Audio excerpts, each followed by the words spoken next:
Hello students, मेरा नाम अंकुश शुक्ला है और आप देख रहे हैं एक्सिस का यूट्यूब चैनल। आपने रेडॉक्स रिएक्शन पे ऑलरेडी दो टॉपिक कंप्लीट कर लिए थे। आज हम लोग थर्ड एक टॉपिक कंप्लीट करेंगे। उसमें आपको मैं कुछ एक्सेप्शंस बता रहा हूँ जो हम लोग लास्ट क्लास में देखा होगा ना। जैसे H2SO4 है, आपने सल्फर का ऑक्सीडेशन नंबर निकालने को बोला गया, आपने हाइड्रोजन का ले लिया, ऑक्सीजन का ले लिया और सल्फर का निकल गया। ठीक है, अब क्या हो रहा है, जैसे मान लेते हैं कि इस मतलब ये मैं पढ़ा क्यों ना, जैसे मान लीजिए C3O2 है, इसमें आपको बोल दिया कार्बन का ऑक्सीडेशन नंबर निकालिए। कुछ नहीं, एक कार्बन का x ले लेंगे तो 3 कार्बन का कितना 3x, ऑक्सीजन का एक ऑक्सीजन का कितना होता है -2, तो 2 ऑक्सीजन का कितना हो जाएगा, बोलो बेटा -4। भाई यहाँ पे प्लस रहेगा, प्लस माइनस साइन मिलके माइनस हो जाएगा, तो x इक्वल टू कितना आ गया, बोलो बेटा +4/3। यार अभी तक फ्रैक्शन में कभी नहीं आया था। ठीक है यार, फ्रैक्शन का क्या मतलब है, क्योंकि जो भी हम लोग ऑक्सीडेशन नंबर या स्टेट की बात कर रहे हैं बेटा, वो चार्ज की बात कर रहे हैं और चार्ज कभी फ्रैक्शन में नहीं आता है। जैसे देखिए कि 1 इलेक्ट्रॉन किसी से जाएगा तो उसमें कितना आएगा +1 चार्ज, 2 इलेक्ट्रॉन किसी में से जाएगा तो कितना चार्ज आएगा +2। इसी तरह से आप देते जाएंगे, 3 इलेक्ट्रॉन गया +3, 4 इलेक्ट्रॉन गया +4। उसी तरह 1 इलेक्ट्रॉन आया -1, 2 इलेक्ट्रॉन आया -2, 3 इलेक्ट्रॉन आया -3, 4 इलेक्ट्रॉन आया -4। तो एक्चुअली यार है कि ये फ्रैक्शन में कैसे आ रहा है, क्योंकि चार्ज पॉसिबल ही नहीं है फ्रैक्शन में आने का। तो जैसे मान लो कि यार आपके स्कूल में एक रूल हो कि यार आपको मार्क्स जो है वो इंडिविजुअल सब्जेक्ट्स में इंटीजर वैल्यू में मिलेंगे। जैसे मान लीजिए कि आपको एक सब्जेक्ट में 10 मिला, एक में आपको 11 मिला, ठीक है, 10 11 21 हो गया, और जैसे मान लीजिए एक में आपको 8 नंबर मिलेंगे। ठीक है, और इसको एवरेज किया जाएगा तो बाई 3 किया जाएगा, तो 29/3 आ रहा है। पास समझ में आ रहा है, ये सब इंटीजर्स थे और इनका एवरेज तो देखो तुम्हारा फ्रैक्शन में आएगा कि नहीं आएगा, कुछ 9 पॉइंट समथिंग आएगा यार ये, तो ये फ्रैक्शन में आ रहा है। लेकिन आपको मार्क्स तो फ्रैक्शन में नहीं मिले ना, पर एवरेज जरूर फ्रैक्शन में आ सकता है। तो ये देखो बेटा कि यहाँ पे एक कार्बन नहीं था, 3 कार्बन थे, तो हो सकता है यार कि जो 3 कार्बन है उनकी ऑक्सीडेशन स्टेट जो होगी वो, ये तो याद रखो ऑक्सीडेशन स्टेट ऑक्सीडेशन नंबर जो है वो भाई साहब एक चार्ज है और वो हमेशा इंटीग्रल वैल्यू में होगी। तो इसका मतलब हो सकता है कि यार जैसे अगर बोला जाए कि यहाँ 9 पॉइंट समथिंग मार्क्स हैं, इसका मतलब ये नहीं है ना कि आपके हर सब्जेक्ट में 9 पॉइंट समथिंग मार्क्स हैं, किसी में 12, किसी में 11, किसी में 10।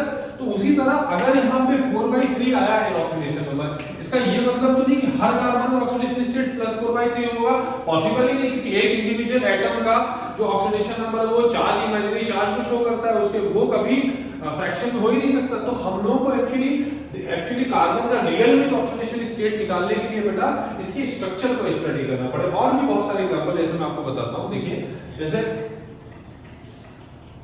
देखिए Br3O8, जैसे देखो बेटा Br3O8, अगर आपको बोले Br का निकालिए तो भाई साहब कितना हो जाएगा, बोले 3x ऑक्सीजन का कितना हो जाएगा, बोलो एक ऑक्सीजन का -2, 8 ऑक्सीजन का -16, तो कितना हो जाएगा, बोलो x +16/3। ये एग्जांपल मैं ऐसे ले रहा हूं, आपके एनसीईआरटी में नहीं होगा। ठीक है, फिर से करेक्शन आ गया यार, 3 ब्रोमीन है।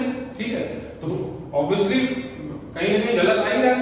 ठीक है, और भी जैसे देखो, जैसे Na2S4O6, ठीक है, सोडियम का एल्कली मेटल फिक्स रहेगा, कितना +2 रहेगा ना, भाई +2 एक का नहीं बोल रहा हूं, 2 का +2।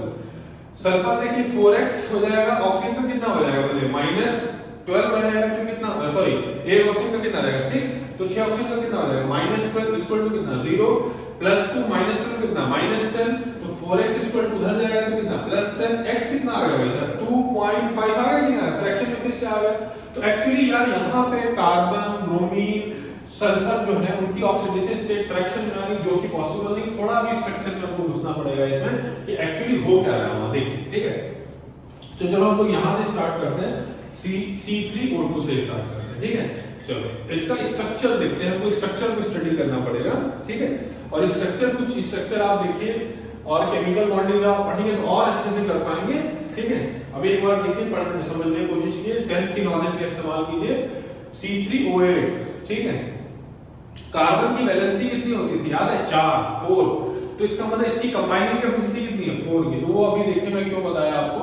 जैसे देखिए, और ऑक्सीजन का वैलेंसी कितना होता था, जो 2 बोलते थे, इसकी कंबाइनिंग कैपेसिटी कितनी बोली जाती थी, 2 बोली जाती थी। ठीक है, तो अब देखिए भाई साहब, या ऑक्सीडेशन, या एक और तरीका मैं आपको बता देता हूं यार, ये याद रखो कि कोई भी एटम या एलिमेंट कितने बॉन्ड बना सकता है वो डिसाइड करेगा उसके आउटर नंबर ऑफ जो नंबर ऑफ आउटर से इलेक्ट्रॉन्स है, वैलेंस इलेक्ट्रॉन है। कार्बन के वैलेंस में कितने इलेक्ट्रॉन है? 4, तो वो 4 बॉन्ड बना सकता है क्योंकि 4 इलेक्ट्रॉन से शेयरिंग कर सकता है बाकी अदर एलिमेंट्स, ठीक है।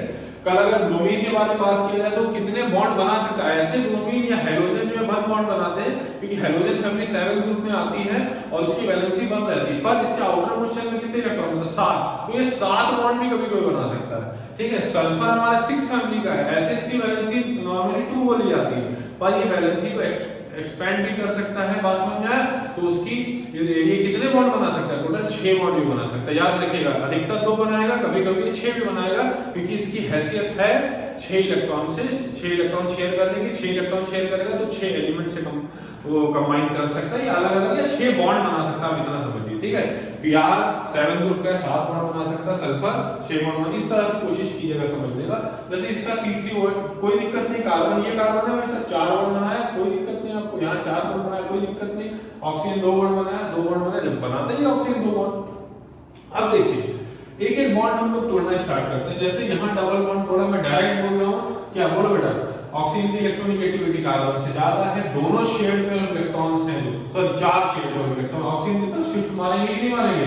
तो 4 में 2 इसके होंगे, 2 इसके होंगे, 2 इसकी तरफ आएंगे, कोई दिक्कत नहीं। जब इसके वाले आएंगे तो इसमें -4 लेके आएंगे, कितना जाएगा? -2, और इस पे +2, ये बॉन्ड टूट गया। ये बॉन्ड टूटा, सेम लोग हैं तो इसको भी 0 मिला, इसको भी 0 मिला। बात समझ में आ रही है कि नहीं आ रही? कोई फायदा नहीं इसको लिख के, ठीक है, कंफ्यूजन पड़ेगा। फिर से ये बॉन्ड तोड़ा, इसको भी 0, इसको भी 0, कोई मतलब किसी को कुछ फायदा नहीं हुआ। ये बॉन्ड तोड़ा तो इस पे ज्यादा इलेक्ट्रोनेगेटिव है तो इसको क्या मिला? -2, और इसको क्या मिला बोलो? +2। मेरी बात समझ आ रही है कि नहीं आ रही? अब देखिए इसको 0 मिला था ना, इधर से भी 0 मिला था, इधर से भाई ये बॉन्ड टूटा था तो इधर 0, इधर 0, ये बॉन्ड टूटा था तो इधर ये बॉन्ड, ये वाला बॉन्ड टूटा था, इधर 0 आया था, इधर 0, तो इधर इस पे कितना चार्ज आया? 0। अब आप देख रहे हैं यार, कार्बन की ऑक्सीडेशन नंबर यहाँ पे स्टेट कितनी है बोलो बेटा? ये तो ऑक्सीजन की चलो -2 ही थी, यहाँ कितनी थी? +2, यहाँ कितनी आ रही है? 0, और यहाँ कितनी आ रही है बोलो बेटा? +2। अच्छा, इनका एवरेज करो जरा, 2 + 0 + 2 कितना? 4 बाई कितना करना पड़ेगा? 3 चीजों को ऐड करके सम करना है कि नहीं करना है? सॉरी, 3 चीजों का सम करके उसको 3 से डिवाइड करना पड़ेगा, तभी 3 चीजों का एवरेज आएगा। तो यार देखो कितना आ रहा है? 4/3, और जो हमारी कार्बन की ऑक्सीडेशन स्टेट आ रही थी कितनी आ रही थी? 4/3 आ रही थी कि नहीं आ रही थी बोलो?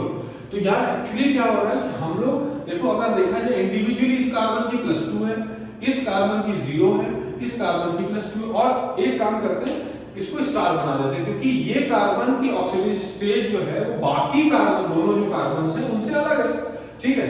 तो एक्चुअली क्या हो रहा है कि ये +2 चार्ज है, जो हमारे लिए बिल्कुल मतलब समझने वाली बात है कि भाई +2 है, चार्ज इंटीजर में रहता है, इसका +2, इसका 0, कोई दिक्कत नहीं है, ठीक है। तो एक्चुअली यहाँ पे जो ऑक्सीडेशन स्टेट जो स्ट्रक्चर देखेंगे तो इसकी +2 इंटीग्रल वैल्यूज आ रही, +2, 0 और +2 आ रही, पर हम लोग जो वहां निकाल रहे थे वो एवरेज निकाल रहे हैं। पैराडॉक्स है, जब भी कभी एवरेज ऑक्सीडेशन, जब भी कभी ऑक्सीडेशन स्टेट आपकी फ्रैक्शन में है तो याद रख लीजिए वो एवरेज निकल रही है। अगर आपको इंडिविजुअल की करेक्ट निकालनी है, करेक्ट नहीं निकालनी तो आपको इस स्ट्रक्चर का मदद लेना पड़ेगा। समझ में आ रहा है ना? अब जैसे Br3OH के लिए ट्राई करते हैं हम लोग, बेटा स्ट्रक्चर बनाने के लिए ज्यादा परेशान मत होइए, धीरे धीरे आपको प्रैक्टिस से आ जाएगा। हाँ, उसका कोई फॉर्मूला या उसका कोई ट्रिक नहीं है, वो प्रैक्टिस से ही आएगा बेटा आपको। जैसे Br3OH का मैं बनाता हूं तो देखिए बेटा, Br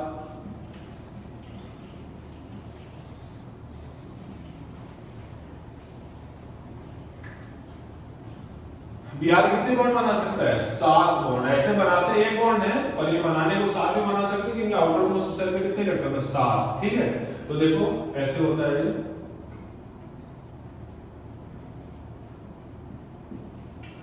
यहाँ पे 2, मैक्सिमम 7 बॉन्ड बना सकते हैं लोग, देख रहे हैं? 2 2 4 2 6 1 7, 2 2 4, ठीक है, 2 2 4 5 6, 2 2 4 2 6 1 7। ये अभी मैं आपको ब्रीफ कर रहा हूं, पर बॉन्डिंग में आपको पढ़ना है, ठीक है। ये Br 7 बॉन्ड बना सकता है, ये 7 अलग-अलग एटम्स भी हो सकते हैं। बात समझ में है कि यार किसी से ऐसे देखा जाए तो कितने एटम से जुड़ा हुआ है वो? एक Br इससे जुड़ा है, 1 2 3, पर मल्टीपल बॉन्ड बना लिए इन लोगों से। या ऐसा भी हो सकता है कि 7 अलग, पर 7 बॉन्ड फिक्स हैं, इसके 7 से ज्यादा नहीं बना सकते, ठीक है। अब फिर से भाई तोड़ना स्टार्ट करते हैं हम भाई साहब। यहाँ पे देखिए इसने 2 2 4 1 5 6 ही बॉन्ड बनाए, कोई दिक्कत नहीं। बॉन्ड तोड़ा, Br और ऑक्सीजन में ज्यादा इलेक्ट्रोनेगेटिव कौन है? ऑक्सीजन। कितना है? -2। इसको कितना मिलेगा? +2। -2 क्यों मिल रहा पता है ना, क्योंकि 2 बॉन्ड टूट रहे हैं। फिर यहाँ वाला -2, इसको कितना मिला बोलो? +2। फिर ये बॉन्ड टूटा, ये वाला -2 और इसको कितना मिला? +2 मिला। तो टोटल यहाँ चार्ज कितना हुआ बोलो? +6 हुआ। ठीक है, ये वाला बॉन्ड टूटने से, ये वाला Br का बॉन्ड टूटने से किसी को कोई फायदा नहीं हुआ, इसको भी 0 और इसको भी 0, लिखने की कोई जरूरत नहीं। ये बॉन्ड टूटा बेटा -2, इसको कितना मिला? +2। ये बॉन्ड टूटा, इसको कितना मिला? -2 और इसको कितना मिला? +2। तो इसको टोटल कितना मिला बोलो? +4। कितना मिला बोलो? +4। ये बॉन्ड तोड़ने से बेटा किसी को कोई फायदा नहीं, इसको भी 0 इसको भी 0। यहाँ बॉन्ड टूटा तो कितना हुआ? -2, ये कितना हो गया? +2। ये बॉन्ड टूटा तो ये कितना हुआ? -2 और ये कितना? +2। ये बॉन्ड टूटा तो ये कितना? -2 और ये कितना? +2। तो देखो बेटा यहाँ पे सम कितना आया? 6 आया, +6 आया। बात समझ आ रही है कि नहीं आ रही? अब बताओ इन तीनों ब्रोमीन में अलग कौन है बाकी दोनों से? ये वाला, क्योंकि इसकी ऑक्सीडेशन स्टेट कितनी है बोलो? +4 है। एक काम करो जरा, एवरेज निकालो इनका। एवरेज निकालो तो 6 + 4 10 10 + 6 16 16/3, जो कि हम लोग फॉर्मूले से वहां निकाले थे कि भाई 3x - 16 है ना। ऑक्सीजन का एक ऑक्सीजन का -2 होता है, तो 0x कितना आ गया बोलो बेटा? +16/3। एक्सेप्शन से बेटा ये आपको इंपॉर्टेंट है। तो इंडिविजुअल सबके ऑक्सीडेशन स्टेट जो है वो इंटीग्रल वैल्यू में आ रही थी, पर आपको यहाँ पे जो आप निकाल रहे थे वो एवरेज आ रही थी। कभी फ्रैक्शन हो ही नहीं सकती, तो आपको स्ट्रक्चर में जाना पड़ेगा। उसी तरह Na2SO4 O6, इसमें एक काम कर लेते हैं हम लोग बेटा। Na2 क्योंकि कितना चार्ज होता है? +2। अरे होगा ना, एक Na पे +1 तो 2 Na पे कितना होगा? +2। तो अगर उस पे +2 तो इस पे कितना चार्ज आएगा? -2। तो इस तरह से इसको बनाने की कोशिश करते हैं। बताइए सल्फर कितने बॉन्ड एक्सटेंड कर सकता है भाई साहब? आउटर जो शेल में कितने इलेक्ट्रॉन है? 6 नहीं है, 6 ग्रुप है नहीं है, तो उसके आउटर मोस्ट शेल में कितने इलेक्ट्रॉन होंगे? 6 इलेक्ट्रॉन होंगे। ठीक है, तो चलो इसको देखते हैं बेटा। S4O6 है, ठीक है। सल्फर हमारे 6 बॉन्ड बना सकता है मैक्सिमम, ये O, ठीक है। यहाँ पे निगेटिव है कि नहीं निगेटिव है? तो ये निगेटिव चार्ज किसको जाएगा? ज्यादा इलेक्ट्रोनेगेटिव एलिमेंट को। तो सल्फर ऑक्सीजन में कौन ज्यादा इलेक्ट्रोनेगेटिव है? ऑक्सीजन। दोनों में नॉन मेटल्स हैं, दोनों इलेक्ट्रोनेगेटिव है, पर ज्यादा इलेक्ट्रोनेगेटिव हमारा ऑक्सीजन है, तो ये निगेटिव हो गया। बात समझ में आ रही है कि नहीं आ रही? ले लिया हम लोगों ने। आप बोलेंगे सर आपने यहाँ सिंगल बॉन्ड भी बनाया, क्यों? क्योंकि ऑक्सीजन के पास कितने इलेक्ट्रॉन होते हैं? 6 होते हैं बेटा। तो माइनस चार्ज गेन करने से क्या होगा? 7 हो गया उसके, तो एक ही बॉन्ड बनाने से ऑक्टेट कंप्लीट हो जाएगा उसका। 7 एक 8। इसके 6 थे तो इसको 2 बॉन्ड बनाना है, इसके 6 थे 2 बॉन्ड बनाना। ये ब्रीफ कर देना, पर आपको आगे पढ़ाया जाएगा, ठीक है। इसका स्ट्रक्चर इस तरह होता है। फिर से बॉन्ड तोड़ना स्टार्ट कीजिए। इसको क्या हो जाएगा? इसके बॉन्ड तोड़ा बेटा -2 + 2, ये बॉन्ड तोड़ा -1 + 1, क्योंकि एक ही बॉन्ड टूटा है ना बेटा। -2 और यहाँ पे क्या हुआ बोलो? +2। तो टोटल चार्ज हमारा यहाँ पे कितना आ गया बोलो? +5 आ गया। ये बॉन्ड टूटा, इधर भी 0 इधर भी 0, इसको कितना मिला? 0। फिर 0 लिख ही नहीं क्योंकि इस पे चार्ज आ ही जा रहा है +5 0, ठीक है। ये बॉन्ड तोड़ा, इसको भी 0 इसको भी 0, तो यहाँ पे 0 आ गया। अरे बात समझ आ रही है कि नहीं आ रही? ठीक है, कुछ मिल ही नहीं रहा ना इनको, तो 0 0 आ गया। ये बॉन्ड टूटा तो फिर से इसको 0 मिला, इसको 0 मिला। अब इन बॉन्ड से S को क्या मिलेगा? देखिए यहाँ -2 यहाँ +2, यहाँ ये बॉन्ड टूटा -1 + 1, ये बॉन्ड टूटा -2 और ये +2। टोटल चार्ज यहाँ कितना हुआ बोलो बेटा? +2 +2 +4 +1 कितना हुआ? +5। इस इनको कितना मिला? 0, इसको कितना मिला? 0 और इसको कितना मिला? +5। देख रहे हैं सबका इंटीजर वैल्यू आ रहा है कि नहीं आ रहा? 5 0 0 0। एवरेज करिएगा लाइनका, बाई क्या करना पड़ेगा? 4। 5 5 10 10/4 कितना हो गया बोलो? 2.5। बात समझ आ रही कि नहीं आ रही? हमने 2.5 निकाला था कि नहीं निकाला था? इसका जो सल्फर का एक्स आया था वो कितना आया था? 10/4 या 2.5 आया था। अभी वैल्यू देख लेना आप लोगों ने, चारों का एवरेज था स्टार, ठीक है। यहाँ पे देखिए इस सल्फर इनको स्टार ले सकते हैं क्योंकि इनकी ऑक्सीडेशन स्टेट 0 है, बाकी सल्फर से डिफरेंट है कि नहीं है, ठीक है। तो ये बेटा कुछ पैराडॉक्स थे। आगे नेक्स्ट क्लास में मैं आपको जो ऑक्सीडेशन नंबर कहां से कहां तक वेरी करती है और आपको बैलेंसिंग भी सिखाऊंगा, ठीक है। आप तब तक ये सारा कुछ पढ़ लीजिए और जितने भी जो भी क्वेश्चंस आपको डाउट आता है कमेंट सेक्शन में पूछ लीजिए और मैं आपको मोबाइल नंबर भी दे दूंगा, उसमें आप डाउट्स भी पूछ सकते हो व्हाट्सएप पे। Okay, thank you so much, all the best. ठीक है।